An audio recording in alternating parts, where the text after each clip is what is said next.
नमस्कार। आप आज मातृभूमि से, नमस्कार। भारत भूमि से सबसे दूर है, लेकिन भारतवासियों के दिलों के सबसे करीब है। आपके नाम में भी शुभ है और आपकी यात्रा नए युग का शुभ आरंभ भी है। इस समय बात हम दोनों कर रहे हैं, लेकिन मेरे साथ 140 करोड़ भारतवासियों की भावनाएं भी हैं। मेरी आवाज में सभी भारतीयों का उत्साह और उमंग शामिल है। अंतरिक्ष में भारत का परचम लहराने के लिए मैं आपको हार्दिक बधाई और शुभकामनाएं देता हूं। मैं ज्यादा समय नहीं ले रहा हूं, तो सबसे पहले तो ये बताइए, वहां सब कुशल मंगल है? आपकी तबीयत ठीक है? जी प्रधानमंत्री जी, बहुत बहुत धन्यवाद। आपकी विशेष का और 140 करोड़ मेरे देशवासियों की विशेष का मैं यहाँ बिल्कुल ठीक हूँ, सुरक्षित हूँ। आप सबके आशीर्वाद और प्यार की वजह से बहुत अच्छा लग रहा है। बहुत नया एक्सपीरियंस है ये। और कहीं ना कहीं बहुत सारी चीज़ें ऐसी हो रही हैं जो दर्शाती हैं कि मैं और मेरे जैसे बहुत सारे लोग हमारे देश में और हमारा भारत किस दिशा में जा रहा है। अ, ये जो मेरी यात्रा है, ये पृथ्वी से ऑर्बिट की 400 किलोमीटर तक की जो छोटी सी यात्रा है, ये सिर्फ मेरी नहीं है। मुझे लगता है कहीं ना कहीं हमारे देश की भी यात्रा है। बिकॉज जब मैं छोटा था, मैं कभी सोच नहीं पाया कि मैं एस्ट्रोनॉट बन सकता हूँ। लेकिन मुझे लगता है आपके नेतृत्व में आज का भारत ये मौका देता है और उन सपनों को साकार करने का भी मौका देता है। तो ये बहुत बड़ी उपलब्धि है मेरे लिए और मैं बहुत गर्व फील कर रहा हूँ कि मैं यहाँ पे अपने देश का प्रतिनिधित्व कर पा रहा हूँ। धन्यवाद प्रधानमंत्री जी। शुभ। आप दूर अंतरिक्ष में है, जहां ग्रेविटी ना के बराबर है, पर हर भारतीय देख रहा है कि आप कितने डाउन टू अर्थ है। आप जो गाजर का हलवा ले गए हैं, क्या उससे अपने साथियों को खिलाया? जी प्रधानमंत्री जी, ये कुछ चीज़ें मैं अपने देश की खाने की लेके आया था, जैसे गाजर का हलवा, मूंग दाल का हलवा और आमरस। और मैं चाहता था कि ये बाकी भी जो मेरे साथी हैं, बाकी देशों से जो आए हैं, वो भी इसका स्वाद लें और चखें। जो भारत का जो रिच culinary हमारा जो हेरिटेज है, उसके उसका एक्सपीरियंस लें। तो हम सभी ने बैठ के इसका स्वाद लिया साथ में, और सबको बहुत पसंद आया। कुछ लोग हैं कि कब वो नीचे आएंगे और हमारे देश आए और इनका स्वाद ले सके हमारे साथ। शुभ।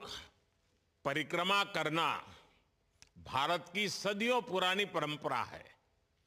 आपको तो पृथ्वी माता की परिक्रमा का सौभाग्य मिला है। अभी आप पृथ्वी के किस भाग के ऊपर से गुजर रहे होंगे?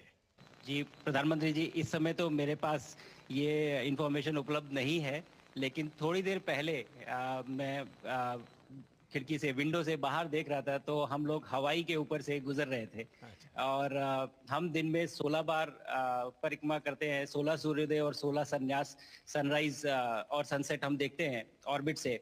और बहुत ही अचंभित कर देने वाला ये पूरा प्रोसेस है। अ, इस परिक्रमा में, इस तेज गति में, जिस हम इस समय करीब 28,000 किलोमीटर प्रति घंटे की रफ्तार से चल रहे हैं आपसे बात करते वक्त। और ये गति पता नहीं चलती क्योंकि हम तो अंदर हैं, लेकिन कहीं ना कहीं ये गति जरूर दिखाती है कि हमारा देश कितनी गति से आगे बढ़ रहा है इस समय, वाह। कि हम यहाँ पहुंचे हैं और अब यहाँ से और आगे जाना है। अच्छा शुभ, अंतरिक्ष की विशालता देखकर सबसे पहला विचार क्या आया आपको? प्रधानमंत्री जी, सच में बोलूं तो जब पहली बार हम लोग ऑर्बिट में पहुंचे, अंतरिक्ष में पहुंचे, तो पहला जो व्यू था वो पृथ्वी का था। और पृथ्वी को बाहर से देख के जो पहला ख्याल और पहला जो थॉट मन में आया वो ये था कि पृथ्वी बिल्कुल एक दिखती है। मतलब बाहर से कोई सीमा रेखा नहीं दिखाई देती, कोई बॉर्डर नहीं दिखाई देता। और दूसरी चीज जो बहुत नोटिसेबल थी, जब पहली बार भारत को देखा तो हम मैप पे पढ़ते हैं भारत को, हम देखते हैं बाकी देशों का आकार कितना बड़ा है, हमारा आकार कैसा है, वो मैप पे देखते हैं। लेकिन वो सही नहीं होता, क्योंकि वो एक हम 3D ऑब्जेक्ट को 2D यानी पेपर पे हम उतारते हैं। भारत सच में बहुत भव्य दिखता है, बहुत बड़ा दिखता है, या जितना हम मैप पे देखते हैं उससे कहीं ज्यादा बड़ा। और अ, जो वननेस की फीलिंग है, पृथ्वी की वननेस की फीलिंग है, जो हमारा भी मोटो है कि अनेकता में एकता, वो बिल्कुल उसका महत्व ऐसा समझ में आता है बाहर से देखने में कि आ, लगता है कि कोई बॉर्डर एग्जिस्ट ही नहीं करता, कोई राज्य नहीं एग्जिस्ट करता, कंट्रीज नहीं एग्जिस्ट करती। फाइनली हम सब ह्यूमैनिटी का पार्ट है, और अर्थ हमारा एक घर है, और हम सब के सब उसके सिटीजन्स हैं। शुभांशु, स्पेस स्टेशन पर जाने वाले आप पहले भारतीय हैं। आपने जबरदस्त मेहनत की है, लंबी ट्रेनिंग करके गए हैं। अब आप रियल सिचुएशन में हैं, सच में अंतरिक्ष में हैं। वहां की परिस्थितियां कितनी अलग हैं, कैसे एडप्ट कर रहे हैं? यहाँ पे तो सब कुछ ही अलग है प्रधानमंत्री जी। ट्रेनिंग की हमने पिछले पूरे 1 साल में। सारे सिस्टम्स के बारे में मुझे पता था, सारे प्रोसेस के बारे में मुझे पता था, एक्सपेरिमेंट्स के बारे में मुझे पता था।